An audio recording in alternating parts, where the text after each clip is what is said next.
యాకోబు పత్రిక 5వ అధ్యాయంలో ఉన్నటువంటి ఒక సందర్భాన్ని ఈ సమయంలో మనం ధ్యానం చేయబోతున్నాం. యాకోబు పత్రిక 5వ అధ్యాయము 13వ వచనంలో ఉన్న సందర్భాన్ని నేను చదువుతాను. ప్రతి ఒక్కరు కూడా ఈ మాట ధ్యానం చేద్దాం. మీలో ఎవరికైనా శ్రమ సంభవించినా అతడు ప్రార్థన చేయవలెను. దేవుడి మాటలు మనందరి వినికిడిలో దీవించును గాక. యాకోబు ఈ యొక్క పత్రికను రాస్తూ ఉన్నాడు. ఎవరు యాకోబు విషయాలు చూసిన తర్వాత ఈ మాటలోనికి వద్దాం. Who is this James? ఎవరు ఈ యొక్క యాకోబు అని అంటే యేసుక్రీస్తు యొక్క సహోదరుడు అని బైబిల్ గ్రంథంలో తెలియజేయబడింది. చాలా మంది యాకోబులు ఉన్నారు.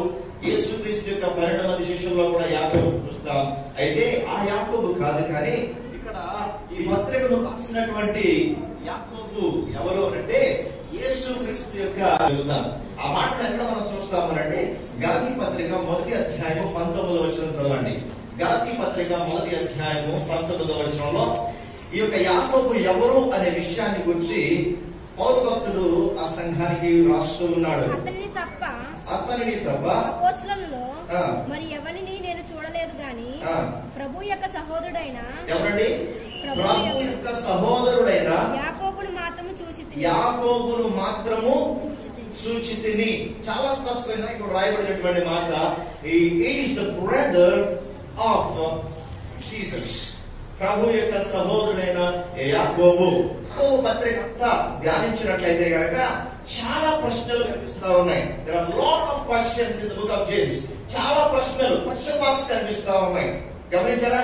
ఇప్పుడు మనం చదివినటువంటి ఈ యొక్క 11వ వచనం నుండి 16వ వచనం వరకు అనేక క్వశ్చన్ మార్క్స్ మనకు కనిపించినాయా? ప్రశ్నలు కనిపించినాయా?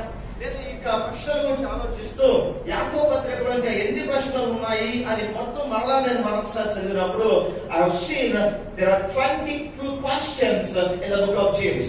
ఈ యాకోబు పత్రికలో 22 ప్రశ్నలు ఉన్నాయి. ప్రతి ప్రశ్న ఎంతో సూటిగా మాట్లాడుతున్నటువంటి ప్రశ్నగా కనిపిస్తుంది. చాలా సూటిగా మాట్లాడుతున్న ప్రశ్నగా కనిపిస్తుంది.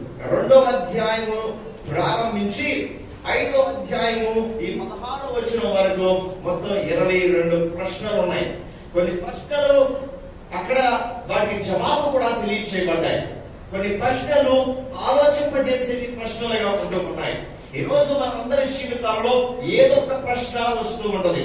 ప్రశ్నకు జవాబు కలగాలి అంటే, ప్రశ్నకు జవాబు నీకు కావాలి అంటే గనక తప్పనిసరిగా దేవుని మాటే అని చెప్పాలి. దేవుని మాట అని చెప్పాలి. ఓకే, ఇక్కడ 13వ వచనం నుంచి గమనించినట్లయితే మనకు కొన్ని ప్రశ్నలు కనిపిస్తా ఉన్నాయి. వాటిలో మొట్టమొదటి ప్రశ్న ఏంటి అంటే, మీలో ఎవరికైనా శ్రమ సంభవించరా? మీలో ఎవరికైనా శ్రమ సంభవించరా? క్రైస్తవ జీవితాలలో క్రీస్తుని ఎరిగిన తర్వాత నీకు శ్రమ కలగదు అనే బోధ ఏదైనా ఉన్నట్లయితే గనక తప్పుడు బోధ. యేసు ప్రభుని అంగీకరించిన వెంటనే నీ కష్టాలు పోతాయి, నష్టాలు పోతాయి, అసలు వ్యాధులే రావు అని చెప్పాడా? వాడు ఎంతటి వాడైనా, టీవీలో ఎంత గొప్ప ప్రసంగికుడిగా పేరు తెచ్చుకున్నా నువ్వు గుర్తించాల్సింది ఏంటి అంటే అపవాది యొక్క నాలుక వాళ్ళలో పనిచేస్తుంది. క్రీస్తును అంగీకరించడాన్ని బట్టి నువ్వు తృణీకరించబడతామని దేవుడు మాట చెప్పింది. క్రీస్తుని అంగీకరించడాన్ని బట్టి నీకు శ్రమ ఎదురవచ్చు. క్రీస్తుని అంగీకరించడాన్ని బట్టి నీ కుటుంబీకులే నేను తక్కువగా చూడొచ్చు, నేను వెలివేయచ్చు కూడా కొన్నిసార్లు.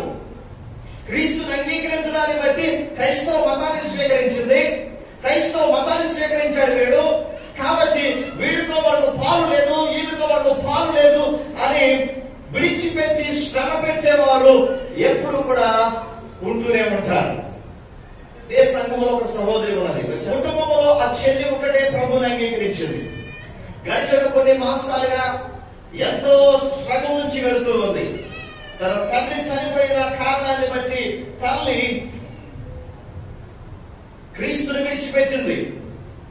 ఈమెను కూడా విడిచిపెట్టమని బలవంతం చేసింది. కానీ యవనస్తురాలు చెల్లి దేవుడి నుంచి వేరు చేయలేదు.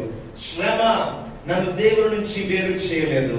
నాతో నా తల్లి ఒక ఈ దినాన మాట్లాడకపోవచ్చు, కానీ ఒక దినాన దేవుడు కార్యం చేస్తాడు, దేవుడు అద్భుతం చేస్తాడు, దేవుడు కనికరాన్ని కలిగిస్తాడు, దేవుడు అద్భుతం చేస్తాడు అని దేవుని యందు విశ్వాసం ఉంచి ప్రార్థిస్తూ ఉంది. చాలా సంతోషకరమైన విషయం ఏంటి అంటే, గడిచిన కొన్ని దినాల క్రితం వారి తల్లి గారు ఆమెకు ఫోన్ చేసి కొన్ని నిమిషాలు మాట్లాడడానికి దేవుడు కృప చూపించాడు. హల్లెలూయా. నేను ఒకే మాట చెప్పాను, ఈ మాట దేవుడు ఎప్పుడూ కూడా మాట్లాడినట్లుగా చేస్తాడు. ఈ ఆరంభాన్ని దేవుడు ఇంకా కొనసాగింపజేస్తాడు. దేవుడు కార్యములు జరిగించేవాడు ఉన్నాడు. దేవునికి స్తోత్రం కలుగును గాక. శ్రమను బట్టి నీవు దేవునికి దూరం అవ్వడానికి వీలు లేదు. శ్రమను బట్టి నీవు దేవుని సన్నిధిని నిర్లక్ష్యం చేయడానికి వీలు లేదు. శ్రమ కలిగింది కాబట్టి ప్రార్థన చేయకుండా ఉండడానికి వీలు లేదు. శ్రమ కలిగింది కాబట్టి స్తుతి కీర్తనలో పాడకుండా ఉండడానికి వీలు లేదు. శ్రమ కలిగింది కాబట్టి నీ నోట క్రొత్త పాట ఆగిపోకూడదు. శ్రమ కలిగింది కాబట్టి రెట్టింపుగా దేవుని స్తుతించే నోటికి రావాలి. శ్రమ కలిగింది కాబట్టి దేవుని యొక్క ఆశీర్వాదము రెండింతలుగా ఉండబోతుంది అని విశ్వాసముతో నీవు చూడగలగాలి. విశ్వాసికి ఉండాల్సింది విశ్వాసము. ఈ విశ్వాసం ఎప్పుడైతే ఉండదో శ్రమను దేవుడి నుండి వేరు చేయలేదు. శ్రమ ఏ స్థాయిలో ఉన్నా, శ్రమ నీ ముందు పర్వతములాగా కనిపిస్తున్నా, శ్రమ నీకు పెకిలించి వేసేదిగా కనిపిస్తున్నా, శ్రమ నీకు నిద్ర లేకుండా చేస్తున్నా, ఏ మాత్రము ఆ శ్రమ నిన్ను దేవుడికి దూరం చేయడానికి వెళ్ళలేదు. హల్లెలూయా, హల్లెలూయా. శ్రమ నీకు సంభవించరా అని అంటే మనం అనేక మంది చెప్పే జవాబు ఏంటంటే, అవునండి నేను శ్రమ నుంచి వెళ్ళాను, వేదన నుంచి వెళ్ళాను, ఇబ్బందుల నుంచి వెళ్ళాను, ఇరుకులో నుంచి వెళ్ళాను, విశాలత ఎప్పుడు దొరుకుతుందా అని ఎదురు చూశాను, ఎప్పుడు అద్భుతం జరుగుతుందా అని 1000 కళ్ళు పెట్టుకుని ఎదురు చూశానండి. కళ్ళు కాయలు కాసేటట్లుగా ఎదురు చూశానండి. ఎప్పుడు ఈ శ్రమ నుంచి నాకు విడుదల కలుగుతుందా? ప్రియ సహోదరి, నువ్వు గడిచిన 5 సంవత్సరాలుగా ఒకవేళ శ్రమ నుంచి వెళుతున్నావేమో, లేక ఒక 10 సంవత్సరాల నుంచి if you are going through the trials, maybe if you are going through the trials, maybe for the last 10 years or 15 years, ఎన్ని సంవత్సరాల నుండి నువ్వు శ్రమ నుండి వెళుతున్నా, నువ్వు ఒక విషయం గుర్తుంచుకోవాలి. అది ఏంటి అంటే, శ్రమ నుండి నీకు విడుదలిచ్చే ప్రభువు ఉన్నాడు అని. ఈ శ్రమలో నువ్వు చూడవలసింది ఎవరి ముఖాన్ని అంటే దేవుని ముఖాన్ని చూడాలి. దేవుని ముఖాన్ని చూడాలి. ఇందాక సహోదరులు చెప్తూ ఉన్నారు, నేను ఒకటే చెప్తూ వచ్చాను కుటుంబానికి, ఇద్దరికి కూడా, భార్య భర్తలకి, ఎవరంటే మీరు ప్రార్థించాలి, ప్రార్థించాలి, ప్రార్థించాలి, ప్రార్థించాలి. మరలా నేను ఈ మాట చెప్తే ఏమనుకోవచ్చు అంటే, ఎన్నిసార్లు చెప్పినా ప్రార్థనే ప్రార్థన అంటున్నారు, దీనికి ఒక పరిష్కారం ఇవ్వచ్చుగా అంటే, పరిష్కారం ఇచ్చేది నేను కాదు, నీవు దేవుని దగ్గర నుంచి ప్రార్థించి పరిష్కారాన్ని పొందుకోవాలి. ఈ మాట ఎందుకు చెప్తున్నాను అంటే, నీవు రుచి చూసి తెలుసుకోవాలి, నా శ్రమలో నా దేవుడు నాకు విశాలత కలిగజేస్తాడని. దీనికి జవాబు నేను ఒక్కడే చెప్పగలను, దీనికి పరిష్కారం ఒక్కడే చెప్పగలను, ప్రార్థన పరిష్కారం అని చెప్పగలను. నేను నీతో కూర్చుని 100 సిట్టింగ్లు వేసినా జరగదు, కానీ దేవుడితో నీ ఒక సిట్టింగ్ కార్యం చేస్తుంది. హల్లెలూయా. దేవుడితో నువ్వు కూర్చుని ఆ 1 సిట్టింగ్ ఏదైతే ఉందో అద్భుతం చేస్తుంది. అందుకే నీకు శ్రమ కలిగినప్పుడు నీవు వెళ్లాల్సిన మొట్టమొదటి స్థలం, నీవు మాట్లాడవలసిన మొట్టమొదటి వ్యక్తి ఎవరు అంటే ప్రభువైన యేసు. ప్రభువైన యేసు. నిజమే, మన ప్రక్కన మనకున్నటువంటి బాధ, మనకున్న శ్రమ గురించి మనం తప్పనిసరిగా ప్రక్కన వారికి చెప్తాం. చెప్పడంలో తప్పలేదు, చెప్పినప్పుడు మనకి ఎలా ఉంటుందంటే కొద్దిగా భారం తగ్గినట్లుగా ఉంటుంది. మరలా సాయంత్రానికి మళ్ళీ అదే కొండ నెత్తి మీద ఉంటుంది, మళ్ళీ అదే శ్రమ అదే నెత్తి మీద ఉంటుంది, మళ్ళీ అదే బాధ, మళ్ళీ అదే మాటలు, మళ్ళీ ఊసురోమంటూ అదే స్థితి. ఈ పరిస్థితిలో నువ్వు చేయవలసినటువంటి పని ఏంటి అంటే, పరిష్కారం ఇచ్చే దేవుని దగ్గర ఎంతగా ప్రార్థించగలవో అంతగా ప్రార్థించు. దేవునికి స్తోత్రం కలుగును గాక. హల్లెలూయా. శ్రమ కలిగిందా? ఏమంటున్నాడు ఇక్కడ చూడండి, యాకోబు భక్తుడు ఏమంటున్నాడు 5వ అధ్యాయము 13వ వచనంలో, అతడు ప్రార్థన చేయవలెను. అతడు ఎప్పటి మాట, అతడు ప్రార్థన చేయవలెను. అతడు ప్రార్థన చేయమన్నాడు కాబట్టి ఈ రోజు పురుషుడికే చెప్పడానికి కూడా వీల్లేదు. శ్రమ ఎవరికైనా కలుగుతుంది.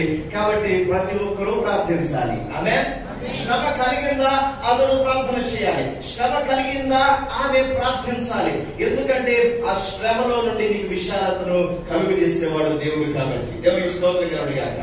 మరోసారి చెప్తున్నాను, నీవు క్రైస్తవుడై ఉన్నందును బట్టి ఒకవేళ నేను తక్కువగా మాట్లాడుతూ ఆ పరిస్థితుల నుంచి వెళుతూ ఉన్నట్లయితే, శ్రమ కలిగినటువంటి పరిస్థితులు వెళుతూ ఉన్నట్లయితే నీవు చేయవలసింది ఏంటి అంటే ప్రభు సన్నిధిలో ప్రార్థించాలి. ప్రభువా, ఈ శ్రమ నుంచి నాకు విశాలత కలుగుచి, ఈ శ్రమ నుంచి నాకు జయమును కలుగుచి, ఈ శ్రమ నుంచి నాకు జయమును కలుగుచి, ఈ శ్రమ నుంచి నాకు విడుదల కలుగుచి అని దేవుని సన్నిధిలో ప్రార్థన చేయాలి.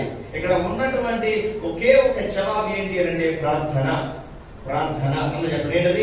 ప్రార్థన. అలా చెప్పండి. ఏంటది? అలా చెప్పండి. ఏంటది? ప్రకటన వారికి చెప్పండి. ప్రార్థన చెయ్యని చెప్పండి. ప్రార్థన చేయని చెప్పండి.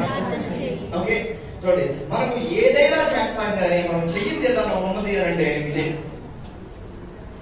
అవసరమైతే 100 మందికి చెబుతాం, అవసరమైతే వాళ్ళకి వీళ్ళకి మెయిల్స్ పెడతాం. నేను మీ కొరకు ప్రార్థన చేస్తామంటారు చూసారా, ఈ బ్యాచ్ మెయిల్స్ పెడతాం, లెటర్లు రాస్తాం. కానీ మనం చేయాల్సింది మాత్రం చేయడం లేదు. This is your part and you need to do it. శ్రమ కలిగింది ఎవరికి? నీకు. ప్రార్థన సహాయాన్ని కోరొద్దని చెప్పడం లేదు. You need prayer support. At the same time you need to know that it is your responsibility to pray.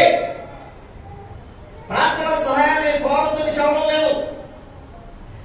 నువ్వు ఒక విషయం జ్ఞాపకం ఉంచుకో, నీ బాధ్యత ఏం చేయాలంటే నీ శ్రమలో నుండి జయమును చూడడానికి నీవు ప్రార్థించాలి అని బైబిల్ నేర్పిస్తా ఉంది. బైబిల్ నేర్పించే సత్యాన్ని మనం నేర్చుకోవాలి.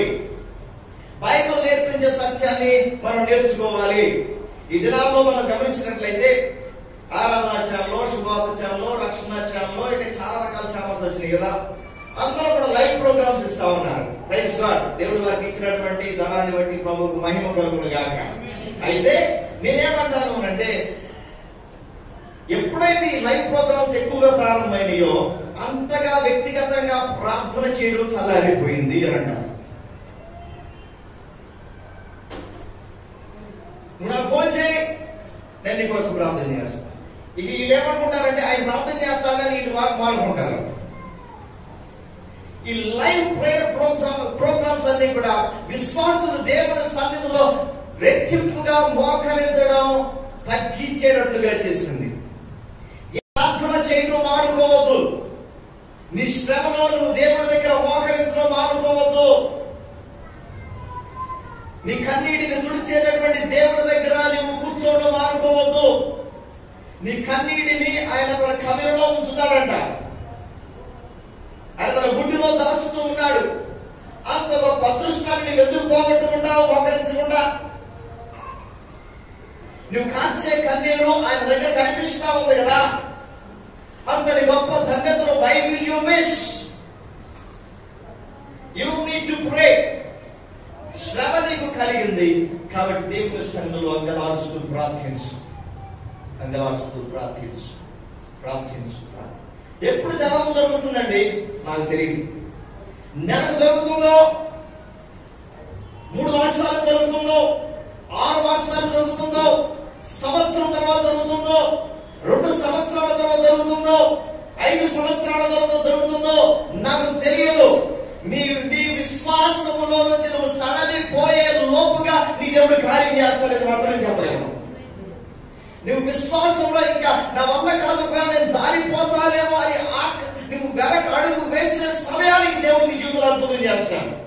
అప్పటి వరకు దేవుడు నిన్ను ఇంకా పరీక్షిస్తూ కొలిమిలో కాలుస్తున్నాడు. ప్రభు నిన్ను కొలిమిలో వేసి కాలుస్తూ ఉన్నాడు. కొలిమిలో వేసి కాలుస్తూ ఉన్నాడు. కొలిమిలో వేసి కాలుస్తూ ఉన్నాడు. ఎప్పటివరకు తెలుసా? నీవు సువర్ణము వలె మార్చబడేంత వరకు కూడా ప్రభు ఒకవేళ అనుమతించి ఉన్నట్లయితే ఆ శ్రమని నీవు పడిపోకుండా ప్రభు నీకు సహాయం చేస్తాడు. హల్లెలూయా. అలా చెప్తున్నాను. శ్రమ ఒకవేళ దేవుడు అనుమతించి ఉన్నట్లయితే, పరీక్షను దేవుడు అనుమతించి ఉన్నట్లయితే నువ్వు పడిపోకుండా నువ్వు విశ్వాసంలో జారిపోకుండా, నిరుత్సాహంలోనికి వెళ్ళిపోకుండా, ప్రభు యొక్క చాలులే నా జీవితానికి ఇన్ని సంవత్సరాలు ప్రార్థన చేశాను, నా భర్తలో మార్పు రాలేదు.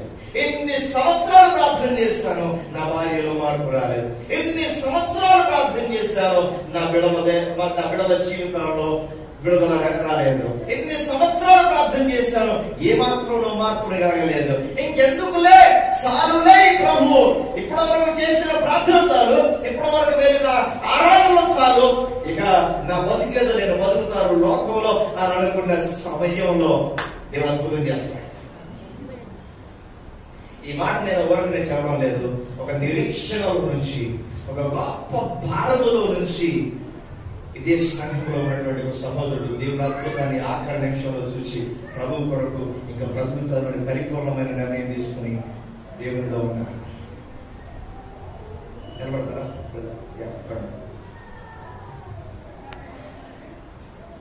వారి జీవితంలో వారు వెళ్ళినటువంటి పరిస్థితి ఉన్నావా? వారు వెళ్ళినటువంటి పరిస్థితి ఎంతగానో ఏడ్చారు, ఎంతగానో ఏడ్చారు. దేవుని కార్యం కొరకు ఎదురు చూశారు. ఓ దినాన ఆయన అనుకున్నాడు, దేవుని విడిచిపెట్టేస్తాను, ఇంకా నేను అన్యులని మారిపోతాను, ఈ సాధిక దేవుడు ఎంతవరకు అద్భుతం చేయలేదు, ఎంత కావాలని అద్భుతం చేయలేదు, ఇంకేం ఉపయోగం కలవడం అని డిసైడ్ చేసుకుని 2017 సంవత్సరం మొదటి ఆదివారం, జనవరి మొదటి ఆదివారం దేవుని మందిరానికి వచ్చారు. దట్ ఈస్ ఆయన ప్రకారం అది ఆఖరి ఆదివారం. దేవుని విడిచిపెట్టాడు. అదే ఆఖరి ఆరాధన, అదే ఆఖరి మాట వినడం, ఆ తర్వాత దేవుని విడిచిపెట్టడం. ఆ పరిస్థితిలో వచ్చాడు. హృదయంలో నిర్ణయం తీసుకుని వచ్చాడు, ఈ రోజు ఆరాధన అయిన తర్వాత దేవుని విడిచిపెట్టి నేను లోకస్తుల వలె బ్రతుకుతాను. దేవుడు ఎంత అద్భుతంగా ఎదుగునంటే, అదే రోజు ప్రభు ఇచ్చినటువంటి మాట నీవు నమ్మగలిగినట్లయితే ఈ దినాన దేవుడు అద్భుతం చేస్తాడు. దేవుడు ఈ రోజు నువ్వు అద్భుతాన్ని పొందుకుంటున్నావు. కుటుంబముగా ముందుకు రాగలిగితే, ధైర్యంగా ముందుకు రాగలిగితే దేవుడు అద్భుతాన్ని చూస్తావు అని చెప్పినప్పుడు భార్యాభర్తలు ఇద్దరు సంశయించకుండా, ఆలోచించకుండా వచ్చి ముందు నిలబడ్డారు. నేను ఒకటే చేశాను ప్రార్థన, ప్రభువా నీ కార్యాన్ని జరిగించు. ఆ నిర్ణయం తీసుకున్న సంగతి నాకు తెలియదు. నేను ఒకటే ప్రార్థన చేశాను, ప్రభువా నీ అద్భుతాన్ని జరిగించు, నీ కార్యాన్ని జరిగించు అని ప్రార్థించాను. అదే మాసంలో దేవుడు అద్భుతాన్ని చేశాడు.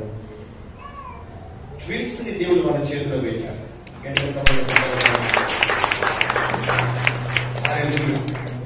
వారు వెళ్ళినటువంటి పరిస్థితి తన మనస్సులో ఒక గొప్ప యుద్ధం,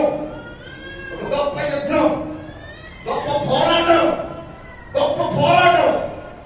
ఆ పోరాటంలో దేవుడు తనను విడిచిపెట్టకుండా దేవుడు కార్యం చేసి తన కొరకు అనేకులు సాక్షులుగా ఉన్నట్లుగా చేశాడు. హల్లెలూయా. మన జీవితాల్లో ఉన్నటువంటి పరిస్థితిలో మార్పు కలగాలి అనంటే, నీ కన్నీరు తొలగబడాలి అనంటే, నీ వేదన తొలగబడాలి అనంటే, మనకు ఉన్నది ఒకే ఒక ఆయుధం. దేవుడు మనకు నేర్పించింది ఒకే ఒకటి. ఆ ఆయుధం ఏంటి అంటే ప్రార్థన. There is no other weapon stronger and sharper than prayer. ప్రార్థన కంటే బలమైన ఆయుధం, నునుపైన ఆయుధం ఏదీ లేదు. ప్రార్థన మాత్రమే కార్యాన్ని జరిగిస్తుంది. ఒక భక్తుడు ఇలా అంటాడు, ఏమనంటే ప్రార్థన పరిస్థితులను మార్చి ప్రపంచము ఊహించని అద్భుతాలను చేస్తుంది. ప్రార్థన పరిస్థితులను మార్చి ప్రపంచము ఊహించని అద్భుతాలు చేస్తుంది.